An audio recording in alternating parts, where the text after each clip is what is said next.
čitanje Svetog Evanđelja po Ivanu.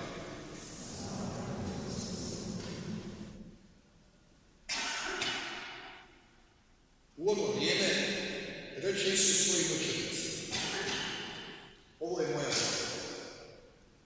Ljubite jedni druge kao što sam ja vas ljubio.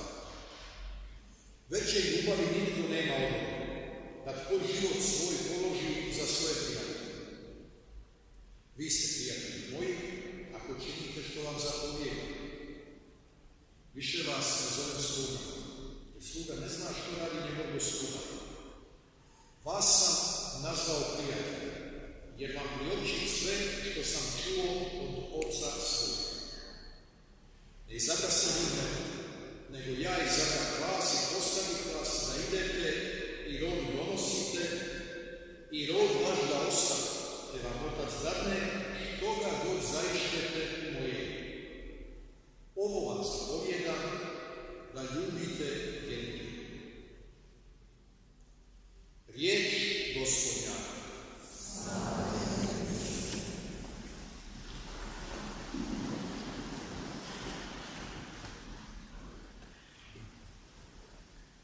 Odmah ću vam reći da sam očekivao malo više. Tu je 200 mladih ljudi, pa bi mogli malo pustiti glas. Razumete, nije uključeno nikoga ona osoba, ali ima vas dosta, trebali bi biti glasni od mene i ako sam ja snimio. Tako?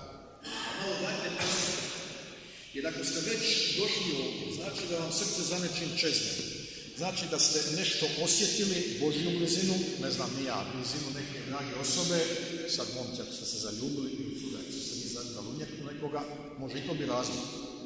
Ali vjerujte mi, vi se neki smješkate, ali na taj način udjeluje, vjerujte mi, i tu se nekad vidi prst Božji, a malo da pustite tome prstu Božjemu baš da djeluje.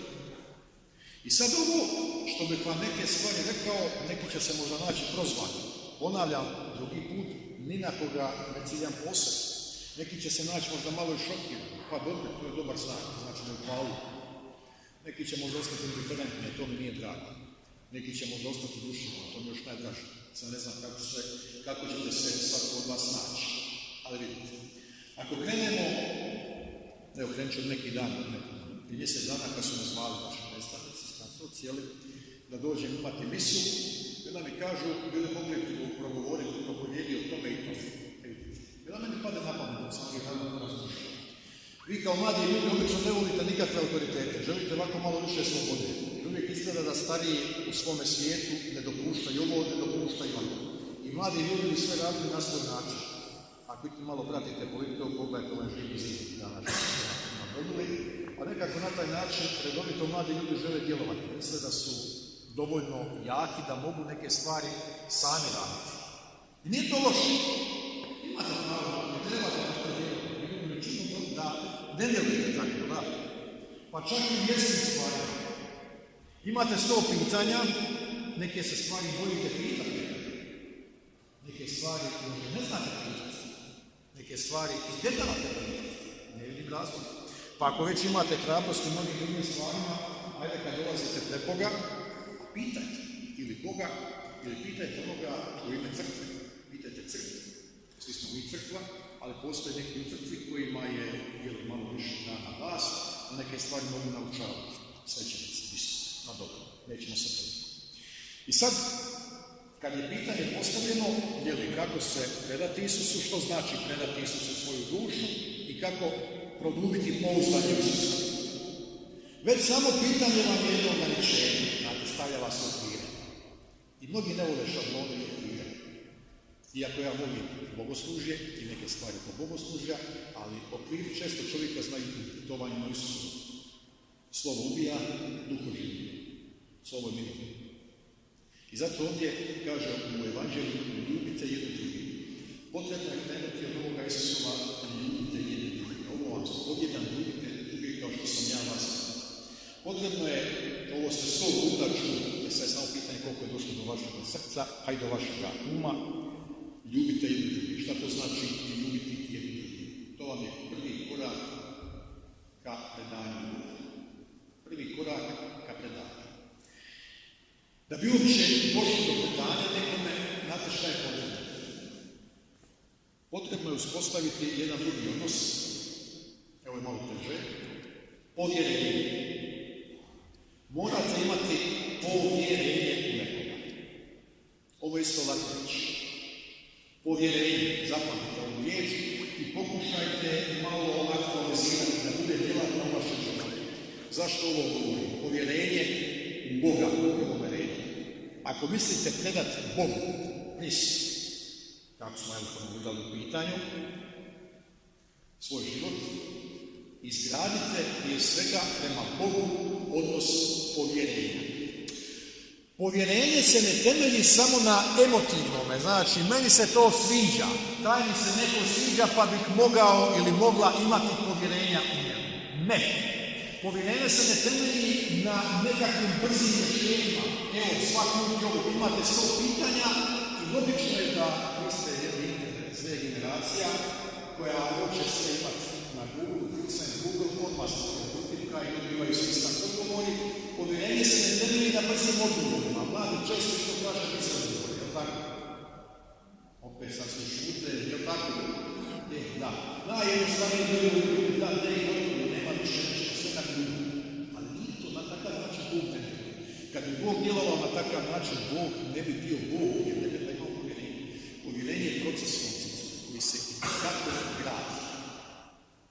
Povjerenje je proces. Jednostavno morate taj proces proći. To je put. To je životni put. Ja reći vam vrlo jednostavno primjer. Vjerujem da većina vas ima momka i curu. Ili već zaručnika ili zaručnicu, nevažno. Jel' tako? Nadam se. Jel? Bar vi koji imate, možda ćete bolje neke stvari razumjeti. Vi koji nemate, a bar ste se zaljubili, jel' tako? Ima li ko da se nije zaljubio? Ima li ko? Dobro je. Da je neko digao ruku, posla dobro, ajde vam nisi kao. Dobro je, pomirio. Znači, ako ste zaljubljeni ili ako imate simpatiju, ako imate momka curu, to je dobar znak. Možda ćete lakše shvatiti ovo što vam znači je potrebno da bi imali povjerenja u Boga. Pokušajte se sad odopaziti. Zaljubiti kao u Boga. Zaljubiti, odnosno zavoliti. To je ono, kako da kaže, ovo vam zapovjedam da ljubite. Odatle počinje predanje Kristu. Odatle počinje osnovno predanje bližnjem osobu. Vi ste sad zaljubljeni i bar dok traje ta zaljubljenost sve je savršeno u redu. Ali u toj zaljubljenosti kad ona prođe, a proće, jel tako? Neki će sad se isto nasmijati, jel stvarno, jel pogotovo momci, kad vide curu koju se zaljube, ona je savršena, ona nema nikakvih mane, ali tako momci. A i cure prilično je slično brate, jel da? Kad počnete upoznavati sve odlike, ali i mane onoga u koga ste se zaljubili, to je isto dobar znak. To ne znači da ste izgubili zaljubili. Zapravo jeste zaljubljenost dolazi, ali to vam je znak da se počne graditi povjerenje. Ako ostanete i dalje ste osobe. Znači, kad ste upoznali mane voljene osobe, ako je još više privinete u zase, to je put povjerenja. To je put povjerenja. To je ono što Bog traži od nas i na takav način bi trebalo uspostaviti odnose s Isusom. Bog mana nema, samo Boga treba upoznati. I vidite šta je naš cijeli problem. Mi ne poznajemo Boga druga. Niko od nas to ne može reći. Ali možemo se truditi uvijek iznova približavati se Boga. Znači, nemojte pustiti da vas one sunke, samo emocije.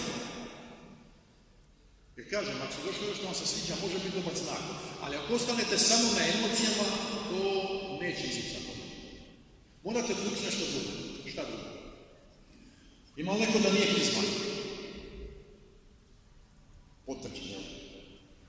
Isto, svi ste krizmani, odlično. Znači, primili ste Duha Svetog, jer sad nismo proslovili 7 darova. Jedan od tih darova je mudrost, tako? Jedan od tih darova je i razum. Mudrost i razum. Uključite nekad i to. To je dao Bog. Kao i emocije. Ali ovo dolazi prije emocije. Morate uključiti malo pameti, razuma, mudrosti, što vam je od Boga dano, što je Duh Sveti dano. To vam je Duh Sveti dano. I onda sa tim pokušati doći pred Boga, ili kopčate šta govori, i predat se Bogu. Kao što se predajete voljenoj osobi. Kad upoznajete osobu, da vratimo se opet na ovaj nekakvu usporedbu, kad upoznajete osobu koju ste zaljubljeni, vi joj se polako predajete, ne prihvaćate sa svim njenim manama i nedostacima. U Boga neko smo nema mana ni nedostataka. Ali kad upoznajete nekoga, sve lakše ćete ga prihvaćati, je li tako? I kad upoznate nekoga, sve njegove i očite i skrivene strane, onda je to povjerenje.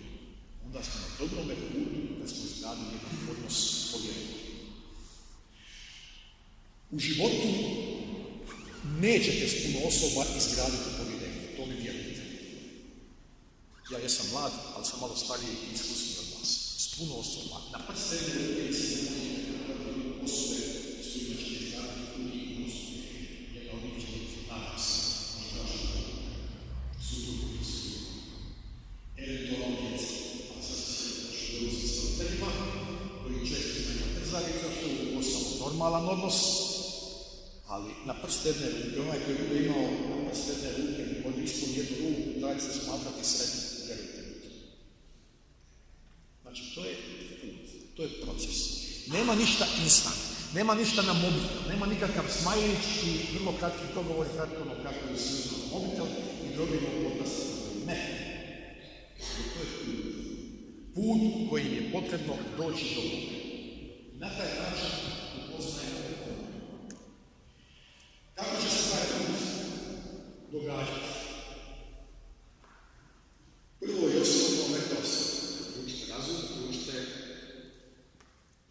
mudrost, to su darovi Duha Svetog.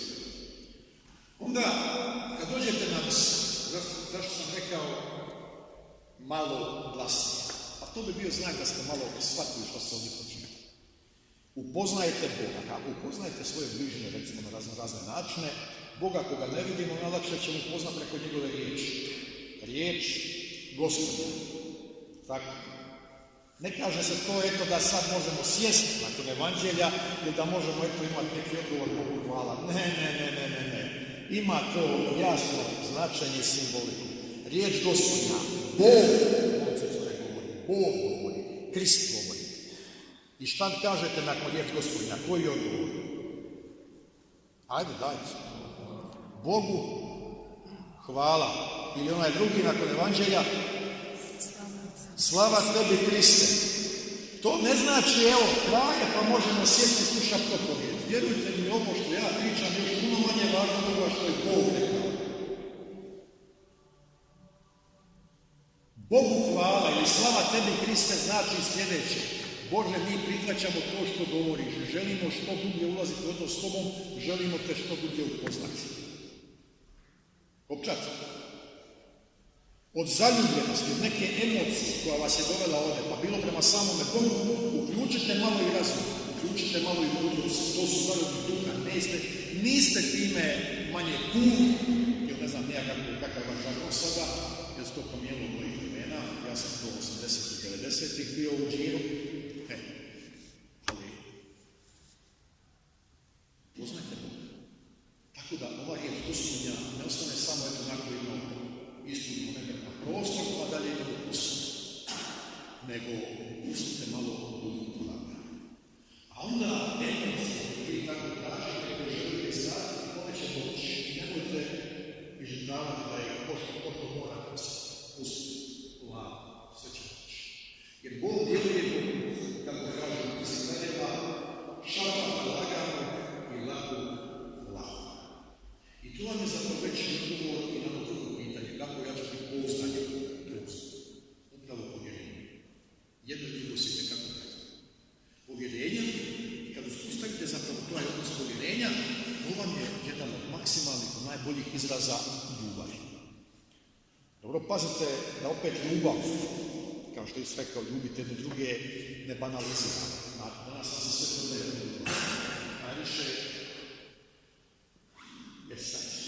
Ja sam malo prosto ne znam sakačen jer nisam imao previše prilike raditi u svome studentskom životu, to je osmazano svega 4 godine dok sam bio na Župi. I redovito sam u te 4 godine došao do jednog zaključka kad se kaže ljubav, većina mladih i dalje uglavnom misli na seksualnu ljubav s društvenom siromaštvom. Bog je ljubav, kaže sveti Ivan, i kad od toga krenete, onda možete shvatiti da je svaki vaš iskaz ljubav. Pa i zaljubljenost za ljubav. Zaljubljenost znači rađati se za ljubav, to je put prema ljubavi. Bog je ljubav, znači zaljubljenost je put prema Bogu. Boga je vaša zaljubljenost, znate se da ćete oproti rezultatu. Bog je ljubav. Dakle, i to kažete nekako vaše. Vidite, prvi korak na sumnja, da nekako gledamo taj. Jer ne ja volim sada zaspete, to moja priča. Riječ Gospodu svake nedjelje, svake svete mise, slušati riječ Gospodu. To je prvi. Bogu. Pustite Boga da nešto reći. Pustite Boga. Nemojte tražiti Boga, dobiti odgovor na ovo ili na ovo. Vaša duša, vaša nutrina je upravo popularno Italije, ima rezonat. To je rezonatna kultura. Morate pustiti Boga malo trudije i moćnosti. Na taj način krenete, postaćete s Bogom potpuno zanimljivi. Pouzdanje u Boga, uvjerenje, što znači predanje, pouzdanje, produbljivanje odnosa. Vratimo se opet na početak, pa ćemo sa tim zaključiti. Znači, kao što ste se vi zaljubili, to vam je dar Božji, ljubite, isto tako tražite taj odnos u odnosu s Bogom i produbljujte ga. To je kako dar Božji i na taj način niste ništa izgubili od onoga svoga ponašanja, niste ništa izgubili od svoga babenaštva, niste čak ništa ne izgubili od onoga svoga budućnog pitanja. Uvijek imate pravo pitajte. Kad je nešto u ovoj riječi Božjoj nejasno, puno toga znam da vam je nejasno. Kad su mnoge stvari u molitvama koje svećenici mole nejasne, pa zašto ne pitate? Eto, to je isto koje iskustvo koje sam vidio u radu s vama. Niko ništa ne pita i onda se kaže nema. Pa čekaj malo. Kad se stanje postoji, ide bolje, tako? Ide bolje. I onda ćete vidjeti kako onda život ima puno više smisla. I onda neće biti, a zašto ovako, zašto onako? Nego će zaključiti s jednim citatom iz popularnog Alan Forda. Pročitajte vi to. Ja sam stvarno dosta, vidim samo neki već imali. Znate što je Alan Ford? Znate li ko je Alan Ford? Šta je to? Je liko čiji? A? Strip je, ali neki strip, dobro je, sve ste neki strip. Ako želite da se neki pustite, nađete taj strip, tako zanimljivo. Ali ima jedan citat iz Alan Forda. Ostalo, zašto ću sa njima ćemo reći, to je zapravo naš odnos. Onaj koji pozna, ko se otvori njegovoj riječi, ko se otvori njegovim sakramentima, ko uključi razum, ko uključi mudrost, to su darovi Duha Svetoga, sa njima uvijek na prvo mjesto dolazite, pa tek onda emocijama,